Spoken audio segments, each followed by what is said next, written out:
Bulan suci ini biasanya sangat dinantikan di Gaza, karena bulan ini memberikan waktu bagi umat Islam untuk berefleksi dan melakukan ibadah, serta menghabiskan lebih banyak waktu bersama keluarga dan orang-orang terkasih. Namun tahun ini, Ramadan yang telah dimulai pada beberapa hari lalu telah membuat banyak orang merasa cemas setelah lebih dari 5 bulan terjadi perang di wilayah kantong yang terkepung tersebut.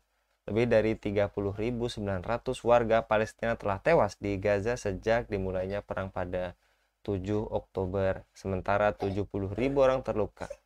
PBB mengumumkan pada hari Sabtu 9 Maret 2024 bahwa 80% wilayah Gaza kini tidak dapat dihuni, sementara tingkat kelaparannya mencapai 100%.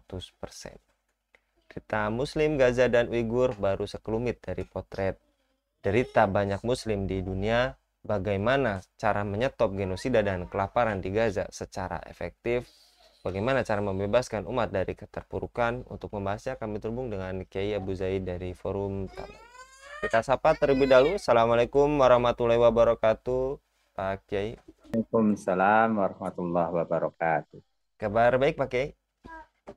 Alhamdulillah, Mas Anggi, gimana sehat? Alhamdulillah sehat, Pak Kiai. Dan kali ini Alhamdulillah. keceriaan kita tampaknya belum juga sampai di warga sama muslim kita di Gaza, Pak Kiai, karena terus bergantian berlinang air mata, dan kini warga Palestina telah menjalani puasa. Tahun ini dijalani warga dalam suasana suram dan mencekam karena serangan Israel secara brutal. Seperti apa penderitaan warga Gaza, Pak Kiai? Baik, Mas Anggi yang eh, memandu kita hari ini ya. Jadi kalau kita lihat ini di Gaza kan ada problem utama, ada problem ikutan. Problem utamanya kan penjajahan, pendudukan dan penjajahan yang dilakukan oleh entitas Yahudi ya, lanatullah alaihim terhadap tanah Islam, tanah kaum muslimin yakni bumi Palestina secara keseluruhan. Dan kenapa sekarang fokus di Gaza? Karena memang dari seluruh wilayah Palestina yang belum dikuasai sepenuhnya oleh Israel itu tinggal Gaza saja. Ya, sehingga mereka untuk tahun ini betul-betul menargetkan untuk melakukan genosida. Ya, jadi rentetannya kan dari penjajahan, kemudian ya sekarang dikuasai semuanya kecuali Gaza. Nah, sekarang mereka melakukan genosida atau pembersihan etnis ya atau pembantaian gitu ya. Sehingga nanti ketika penduduk Gaza sudah tidak ada, habis tanah Gaza otomatis akan diambil alih oleh penjajah. Nah, problemnya sebenarnya itu. Nah, sementara problem ikutannya ya karena rumah-rumah mereka dihancurkan ya. Tadi disebutkan 80% wilayah Gaza tidak bisa dihuni dan hampir 100% juga bangunan habis ya hancur semua. Fasilitas umum seperti rumah sakit, sekolah apalagi ya tidak ada semua. Sementara mereka diblokade ya, tidak boleh masuk bantuan segala macam sehingga mereka kelaparan. Mereka kelaparan, mereka tidak punya akses untuk mendapatkan makanan, layanan publik, rumah sakit, segala macam. Jadi memang total ya penderitaannya itu di kaum muslimin khususnya di Gaza yang sekarang juga menjalani puasa Ramadan di bulan suci Ramadan dalam keadaan seperti itu. Ya, jangankan kok makan makanan enak misalnya, ya. Sekedar menjaga nyawa aja begitu sulit di sana. Inilah penderitaan yang paling mengerikan yang terjadi di dalam abad modern ini yang disaksikan oleh seluruh penduduk dunia. Begitu mungkin Mas Anggi. Baik, Pak Kiai, dan juga yang tadi digambarkan, ternyata beberapa warga tetap berupaya membelikan dekorasi untuk menghiasi tenda untuk menyemarakan adanya bulan suci Ramadan. Dan apakah keimanan warga Gaza menjadi gambaran keimanan penduduk surga? Mereka diuji dengan himpitan kehidupan di tanah Syam yang penuh keberkahan di dalamnya, Ki. Ya memang kalau saya perhatikan ya video-video ya yang beredar menjelang Ramadan khususnya di Gaza itu sampai terharu sekali ya. Jadi ya kita meneteskan air mata lah di tengah kondisi yang begitu rupa mereka ya sekedar untuk hidup aja begitu sulit ya, mempertahankan hidup aja begitu sulit, apalagi makan enak ya, apalagi bisa mempersiapkan Ramadan, masak segala macam. Tapi semangat mereka untuk tetap menyambut bulan Ramadan sebagaimana perintah Allah dan Rasulnya itu luar biasa. Ya dengan tadi melakukan mempersiapkan menghias tenda segala macam sedapat-dapatnya begitu ya. Karena memang ini kewajiban kita juga ya sebagai orang tua untuk menghadirkan suasana Ramadan di rumah kepada anak-anak kita ya, supaya mereka nanti memiliki kenangan yang indah tentang bulan Ramadan gitu kan. Ya kayak kita dulu waktu kecil ya. Jadi Lebaran, Ramadan itu ada baju baru itu kan senang sekali gitu ya. Nah jadi memang luar biasa. Bahkan sholat taraweh di tengah puing-puing bangunan ya, tanpa fasilitas yang memadai sama sekali. Kemudian itu pun berlangsung di tengah ancaman bom yang setiap saat bisa menghancurkan hidup mereka. Tapi mereka tetap bisa melaksanakan sholat taraweh gitu ya. Nah ini kan gambaran keimanan seorang muslim yang begitu luar biasa. Sementara kita di sini aman, nyaman, makan masih bisa sampai kenyang ya, tidak ada ancaman apa-apa. Justru biasanya taraweh di masjid-masjid itu mulai sepi nanti pada pertengahan Ramadan biasanya ya. Nah itu memang jauh sekali kalau dibandingkan. Oleh karena itu sebenarnya eh, yang perlu prihatin itu bukan hanya kondisi Gaza ataupun mungkin Kashmir atau tempat-tempat Muslim di India ataupun di tempat lainnya. Tapi kita di sini juga mestinya prihatin dari sisi mereka di Gaza, kaum Muslimin dalam keadaan terancam nyawanya, terancam segala-gala kehidupannya, tapi mereka justru dekat kepada Allah. Sementara kita di sini yang nyaman, aman, meskipun ya ada berbagai persoalan yang justru menjauhkan kita dari Allah Subhanahu wa taala. Mungkin gambarnya begitu barangkali Mas Anggi. Baik, dan juga tadi disinggung oleh Pak Kiai terkait eh, nasib memilukan juga dialami oleh muslim-muslim kita di belahan dunia sana seperti tadi disebutkan di India, dan muslim di Uighur atau Cina juga melaporkan dilarang berpuasa oleh pemerintah setempat. Mereka diancam ditangkap jika ketahuan berpuasa. Apakah derita muslim Gaza dan Uighur ini baru sekelumit potret dari derita banyaknya muslim di dunia ini, Pak Kiai? Iya betul Mas Anggi.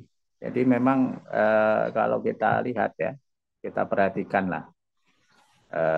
Sebenarnya kondisi kaum muslimin di seluruh dunia ini memang tidak ada yang baik-baik saja gitu. Ya termasuk di negeri ini. Cuman memang bentuknya berbeda. Kalau kaum muslimin di Palestina ataupun di Uighur ya, mungkin di Kashmir, mungkin di beberapa wilayah India atau belahan dunia lain, mereka dijajah secara fisik, mereka disiksa, dipenjara, dibunuh begitu ya. Sementara Muslim di tempat lain seperti di Timur Tengah secara umum ya, selain Palestina ataupun di Indonesia, itu memprihatinkan karena mereka hidup tidak diatur dengan syariat Allah Subhanahu wa taala, sehingga hidup mereka makin hari bukan makin dekat kepada Allah, tapi makin jauh dari Allah Subhanahu wa taala. Termasuk di bulan Ramadan Mas Anggi.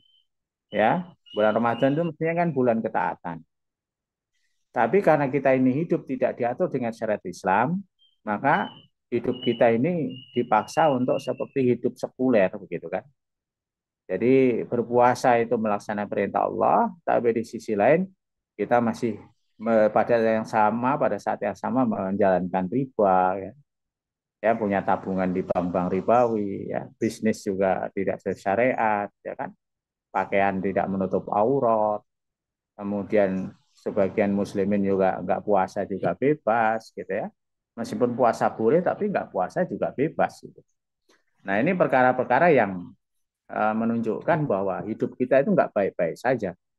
Baik di Gaza, Palestina, di Uighur, di Kashmir, yang dijajah secara fisik, dihancurkan kehidupannya, maupun kita di sini di negeri Islam yang lain dihancurkan juga kehidupannya secara sistemik dengan menjauhkan kita secara sistemik dari Islam secara kafah sehingga kita makin jauh dari keridhaan Allah dan Rasul. Begitu mungkin Mas Anggit. Dan terakhir pakai bagaimana mengakhiri semua carut marut derita kaum muslim di belahan dunia dan termasuk Indonesia ini pakai.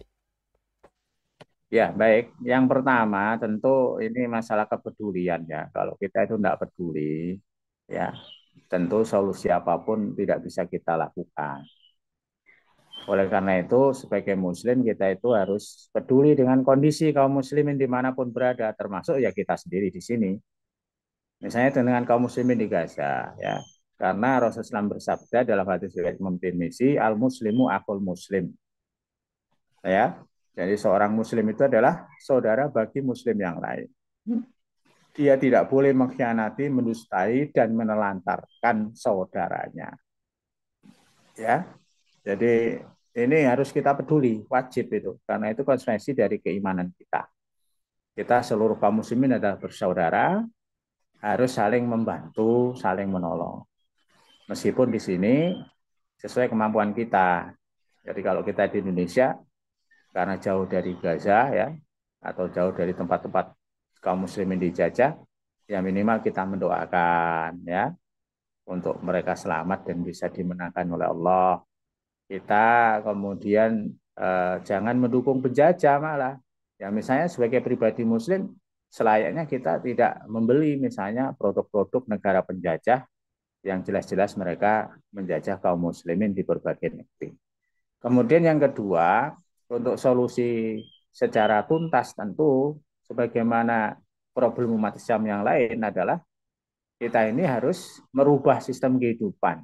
Yang kita sekarang ini dalam sistem kehidupan kapitalistik yang sangat ganas menjajah manusia ini, kita kan jadi objek. Umat Islam ini jadi objek penjajahan. Oleh karena itu, selama kita jadi objek penjajahan, kita nggak akan bisa melakukan apapun ya untuk menyelesaikan secara tuntas. Paling banter kita hanya protes dan teriak-teriak saja karena kita ini objek dari penjajahan dengan sistem penjajahan kapitalisme. Ya, nah kita harus merubah posisi ini kalau kita mau menang ya, kita mau memberikan solusi yang tuntas untuk umat Islam, kita harus berubah jadi objek menjadi subjek. Kita akan menjadi subjek kalau kita ini hidup sesuai dengan akidah dan syariat Islam, yaitu dalam sistem khilafah. Dalam sistem itulah kita umat Islam betul-betul jadi subjek, mengatur dunia sesuai dengan akidah kita dan syariat kita. Nah, saat itulah kita bisa menyelesaikan sendiri persoalan-persoalan kita, bukan seperti hari ini. Persoalan kita, yang punya kita, yang menderita kita, tapi yang handle PBB. PBB itu milik siapa? Milik penjajah. Di dalamnya ada Dewan Keamanan, anggota tetapnya, yang punya hak untuk mengatur merah hijau kuningnya PBB. Di antaranya Amerika, ya, Amerika sebagai bosnya Israel, kan gitu ya. Bosnya entitas penjajah di Palestina. Dia yang jadi gembongnya penjajah, dia yang apa namanya mendukung bahkan menyokong langsung genosida di Palestina, tapi sekarang seolah-olah apa namanya cuci tangan dengan mengirim bantuan lewat udara misalnya. Apa gunanya itu? Itu kenapa bisa terjadi? Ya, misalnya penguasa Timur Tengah, ya Saudi dan lain-lain diem saja, bahkan mendukung dan menyokong Israel. Kenapa bisa terjadi seperti itu? Ya, mendukung entitas penjajah itu karena kita ini hanya jadi objek. Kita bukan subjek dalam menangani semua persoalan itu. Dan kita hanya akan bisa menjadi subjek yang menyelesaikan masalah kita sendiri kalau kita hidup dalam sistem kita, ya, hidup dalam ekosistem kita kalau sebagai makhluk hidup itu ya. Jadi di lingkungan hidup kita yang sesuai dengan akidah dan syariat kita, disitulah kita akan bisa menghadapi penjajah itu seperti Amerika, sebagaimana pedang ketemu pedang atau sebagaimana apa namanya istilahnya kekuatannya setara begitulah. Tapi kalau sekarang ya mereka punya segalanya, kita tidak punya apa-apa. Oleh karena itu untuk membebaskan secara tuntas penjajahan di Palestina oleh entitas penjajah Yahudi itu ya eh, pertama kalau sekarang ini yang harusnya dilakukan oleh penguasa muslim adalah mengirim tentara ke Palestina untuk membebaskan Palestina dari penjajah.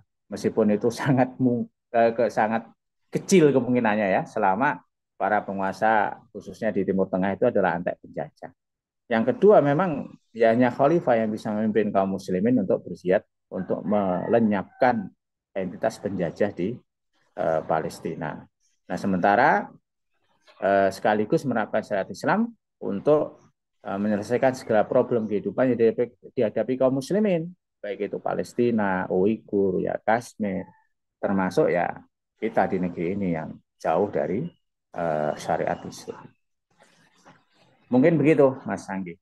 Baik, jazakallah Pak Kiai untuk pemaparannya dan penyemangatnya pada bulan suci Ramadan kali ini. Mudah-mudahan keceriaan Ramadan juga bisa dirasakan oleh sesama muslim kita di Gaza sana. Mudah-mudahan Pak Kiai senantiasa dilindungi oleh Allah Subhanahu wa taala dalam setiap aktivitas. Ini sama-sama. Demikian pemirsa Ilafah News yang dirahmati Allah, jangan lupa untuk subscribe, like, dan share sebanyak-banyaknya. Semoga menjadi kebaikan bagi kita semua di dunia dan di akhirat nanti. Saya Anggi Suara diundur diri. Assalamualaikum warahmatullahi wabarakatuh.